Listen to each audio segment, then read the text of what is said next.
Oi pessoal, sejam bem-vindos. Sou o professor Sérgio e hoje na aula 22 nós vamos estudar os anéis ou continuar os estudos sobre anéis. Agora falando da parte 7, que vai ser isomorfismo de anéis. Eu vou apresentar a definição formal de isomorfismo, apresentar algumas propriedades e também resolver um exercício ao final. Espero que gostem. Vamos para a aula. E qual é a definição, então, de isomorfismos de anéis?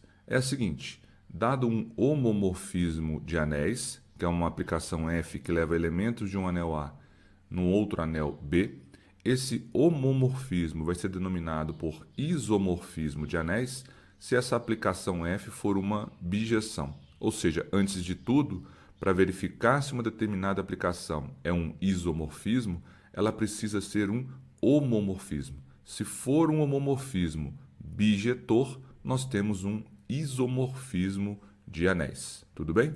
E na prática isso significa o quê?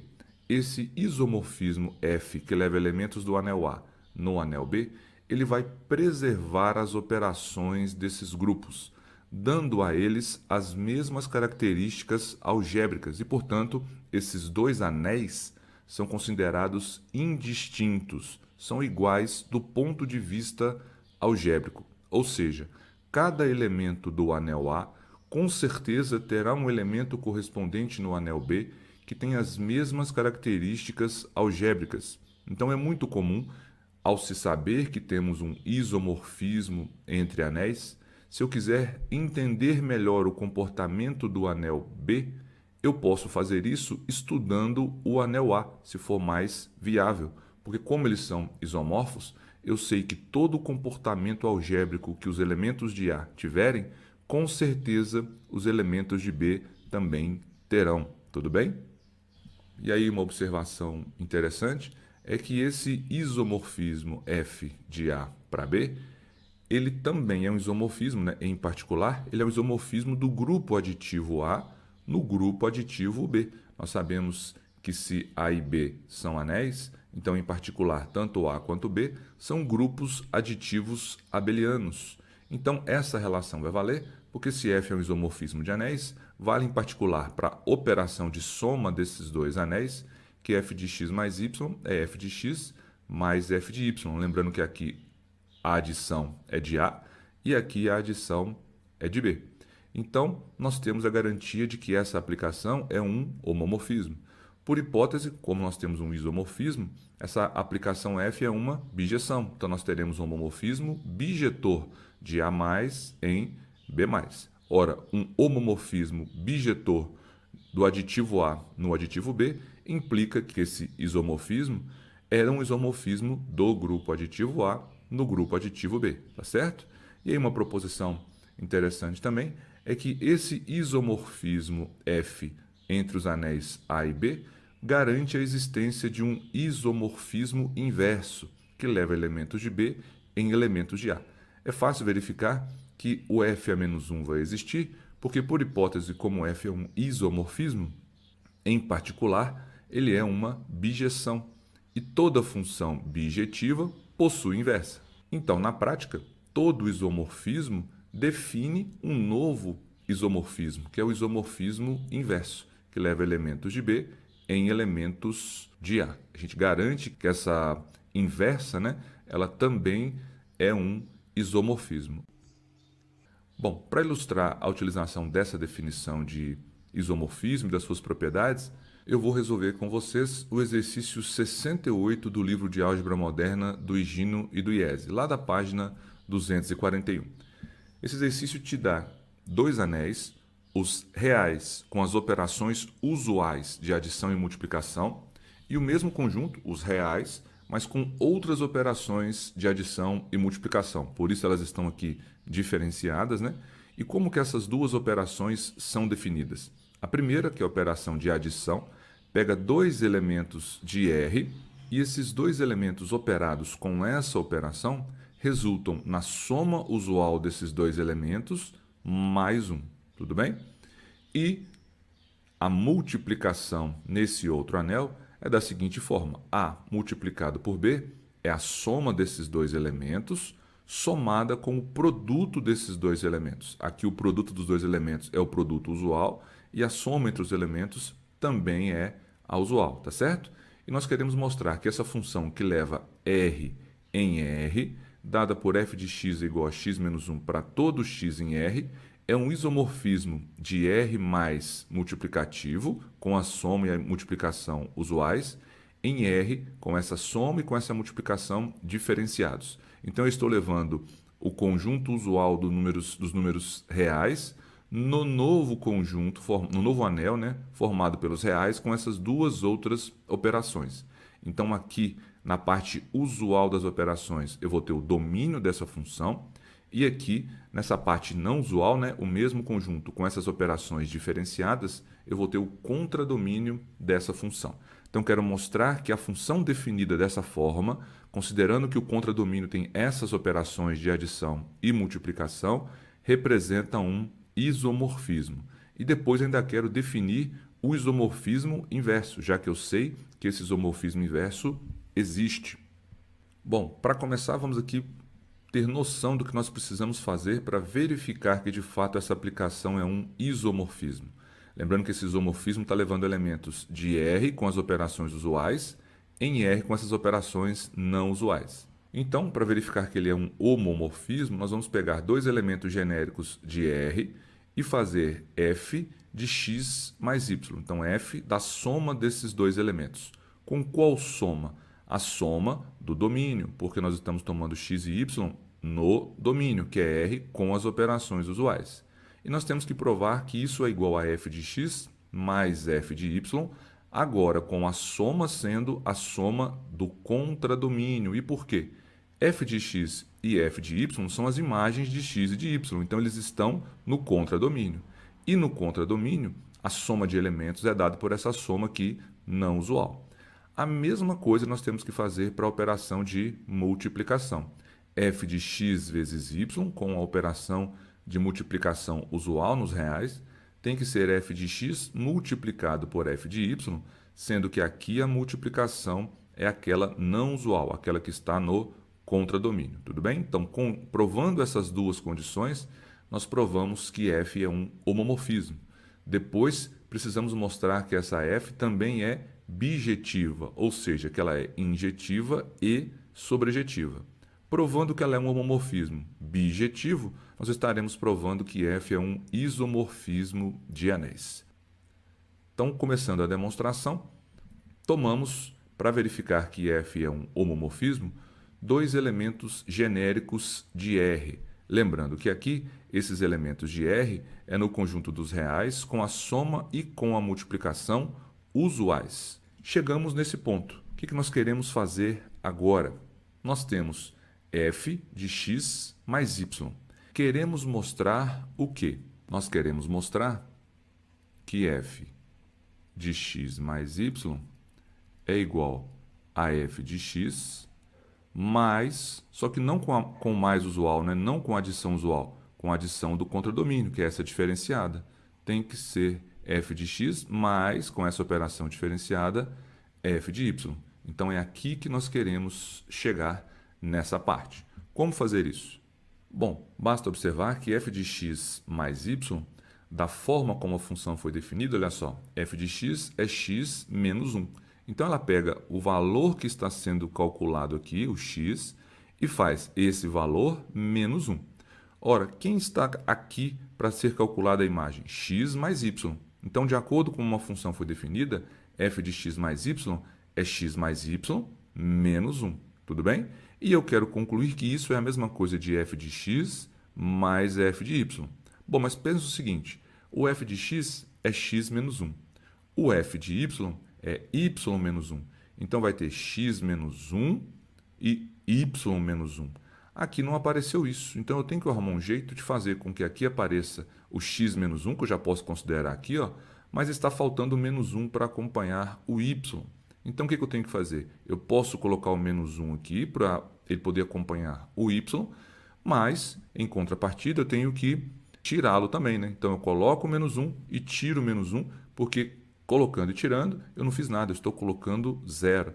Então, eu posso reescrever isso aqui dessa forma, x mais y menos 1, que é o que a gente já tinha, e aí coloco 0, mas o 0 escrito como mais 1 menos 1, correto? Mais 1 menos 1 é 0, então não altera em nada. Ao fazer isso, eu posso agrupar, já que isso aqui é soma e subtração usuais nos reais, eu posso utilizar a associativa e também a comutativa para organizar esses elementos da maneira que for mais conveniente para mim. Então, eu vou reescrever como x menos 1, somado com y menos 1, e sobra esse mais 1 aqui do lado, tá certo? Aí observe o seguinte, aqui eu tenho x menos 1, somado com y menos 1, somado com 1. Ora, isso é exatamente o f de x mais o f de y, porque olha só, o que seria f de x mais f de y? Seria f de x mais f de y mais 1. E observem que aqui eu tenho exatamente isso. X menos 1 é f de x, y menos 1 é f de y, mais 1. Então, eu tenho f de x mais f de y mais 1, que é igual a esse resultado. Tudo bem? E como isso acontece, f de x mais y é igual a f de x mais f de y, lembrando que aqui com a operação do contradomínio, nós garantimos que a primeira parte da verificação do homomorfismo está pronta. Precisamos verificar, como é um homomorfismo de anéis, que isso também vale para a multiplicação. Então vamos lá. O que é f de x vezes y? Vamos lembrar aqui para a definição da função. F de um valor é aquele valor menos 1. Então, f de xy é esse valor, xy menos 1. Xy menos 1. Aqui é mais complicado de trabalhar com operações para chegarmos em f de x vezes f de y. Então, vou calcular a parte e verificar que vai dar o mesmo resultado aqui. Vou fazer f de x multiplicado por f de y, ok? Porque nós queremos comprovar que f de x vezes y é f de x vezes f de y. Bom, o que é f de x? F de x, como a função foi definida, é x menos 1. Então, isso é x menos 1 operado com f de y, que é y menos 1. E como que foi definida essa multiplicação lá no contradomínio? Ela pega dois elementos do conjunto e leva na soma dos elementos, somada ainda com o produto desses elementos. Então, isso aqui vai ser a soma de x menos 1 e de y mais 1, somada ainda com o produto de x menos 1 e de y menos 1. Então, tem aqui, ó, x menos 1 somado com y menos 1, somado com a multiplicação de um pelo outro. Quando a gente aplica aqui a distributiva nesse produto e organiza os resultados, nós vamos ter isso aqui. Aí vão aparecer vários elementos que são simétricos, por exemplo, aqui eu tenho mais x e aqui menos x, podem ser cancelados. Aqui eu tenho mais y e aqui eu tenho menos y, também podem ser cancelados. E esse menos 1 com o mais 1, né, ou esse menos 1 com esse mais 1, também podem ser cancelados. Sobra o que, simplesmente? Xy e menos 1. Então, esse resultado todo, que é o f de x multiplicado pelo f de y, é simplesmente xy menos 1. Observem, então, que o resultado que apareceu aqui é o mesmo que já tinha sido encontrado aqui para f de xy. Nós concluímos, então, que f de xy é igual a f de x multiplicado por f de y. Ora, dessas duas condições aqui já verificadas, nós temos a garantia de que essa aplicação f é com certeza um homomorfismo de anéis. Falta verificar, para concluirmos que ele é um isomorfismo, que essa aplicação, além de ser um homomorfismo, é uma função bijetiva. Ela tem que ser injetiva e sobrejetiva. Então, vamos para o próximo slide fazer essa conclusão. Como nós provamos que a f é injetiva? Aqui eu vou utilizar uma proposição da aula 21, a aula anterior. Vou deixar um card aqui para essa aula também, se você quiser se aprofundar um pouco mais nesse tópico, que garante que um homomorfismo de anéis vai ser injetivo se o núcleo desse homomorfismo for composto apenas pelo elemento neutro da adição do anel A. Então, eu tenho que vir aqui no domínio e encontrar qual que é o elemento neutro da adição para esse anel. O núcleo desse homomorfismo vai ser o conjunto de todos aqueles elementos de A que são levados no neutro de B. E esse núcleo tem que ser formado apenas pelo neutro de A, tá certo? Então, nesse caso, fazendo essa analogia para essa função que foi dada, né, qual vai ser o núcleo dela? São os elementos reais, porque eu estou levando elementos dos reais para elementos do reais novamente, tal que a imagem desses elementos seja sempre igual ao zero do contradomínio, que é também o conjunto dos reais, mas com aquelas operações diferenciadas, estão lembrados? Então, só para frisar aqui, os elementos que vão estar no núcleo são os elementos de R com as operações usuais e o resultado das imagens deles tem que ser o neutro de R, mas o R lá com as operações diferenciadas de adição e de multiplicação, tudo bem? Então, nós precisamos, para encontrar o núcleo, determinar qual que é esse elemento neutro de R com essas operações diferenciadas. Bom, o elemento neutro com essas operações é o elemento neutro aditivo, tudo bem? Então significa que todo elemento A que eu somar com esse elemento neutro tem que dar o próprio elemento A. E aqui é a soma diferenciada porque eu estou pegando esse elemento neutro lá no conjunto dos reais com essas operações diferenciadas. Então eu tenho que utilizar a soma desse conjunto, tá certo? Então eu quero que A mais 0 de R seja igual a A para todo A.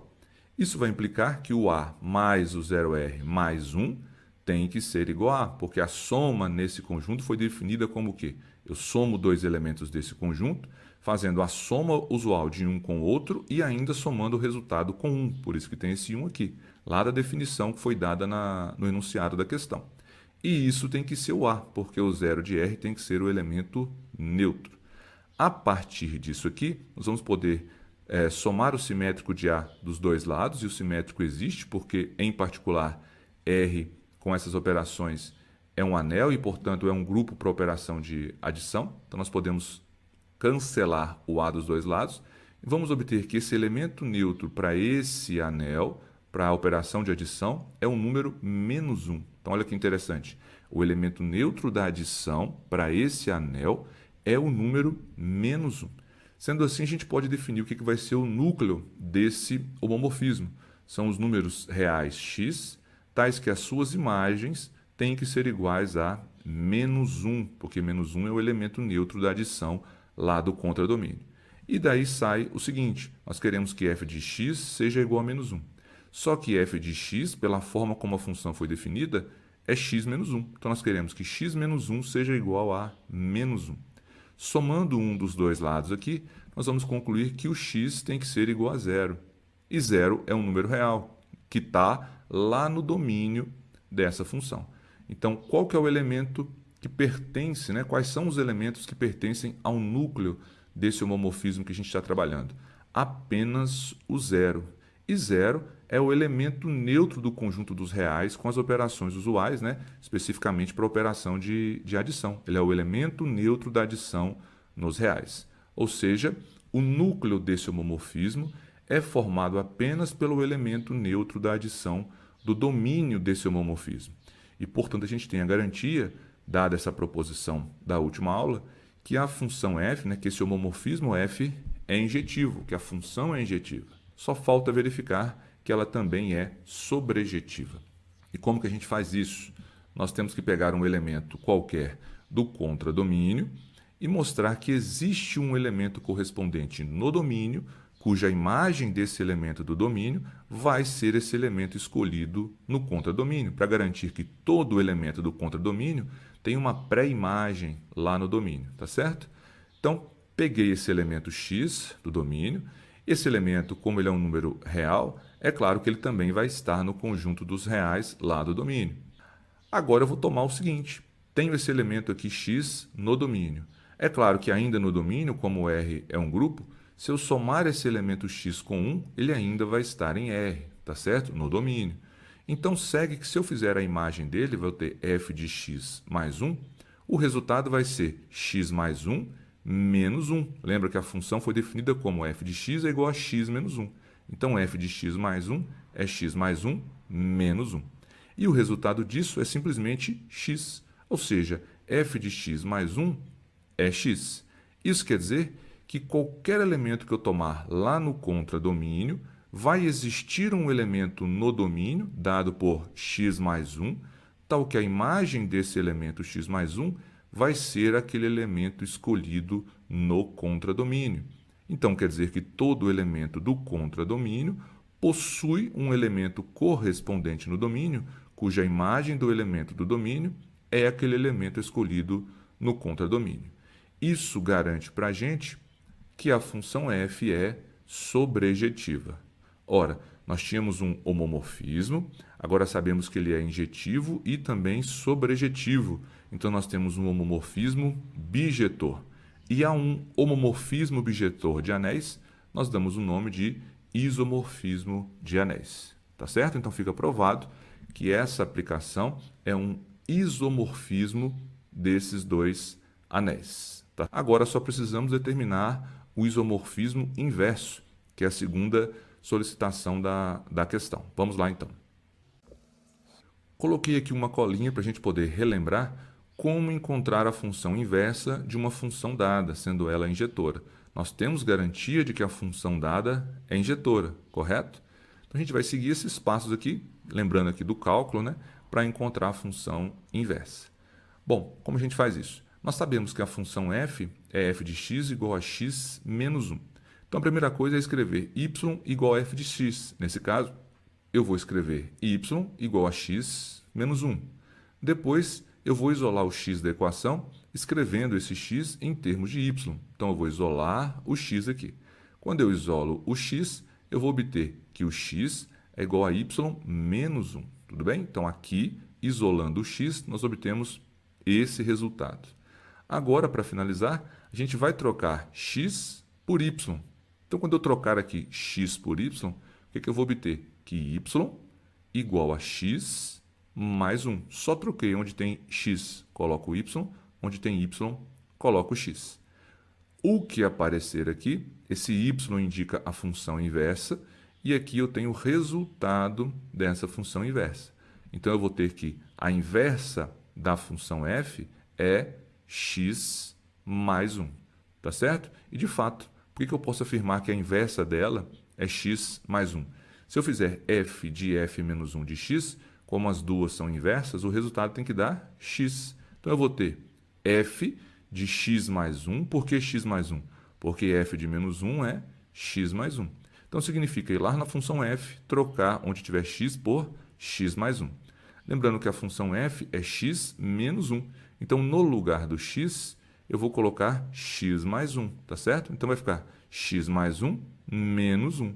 E x mais 1 menos 1 é x. Então, percebam que, de fato, elas foram inversas aqui. Se eu fizer, pegando aqui invertido agora, f a menos 1 de f, o mesmo processo.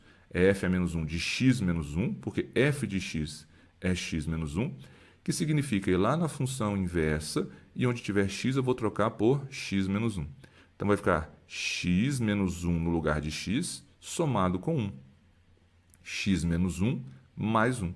E isso aqui, cancelando o 1 e o menos 1, vai dar x também. Então, mais uma vez, verificando que a inversa encontrada está correta.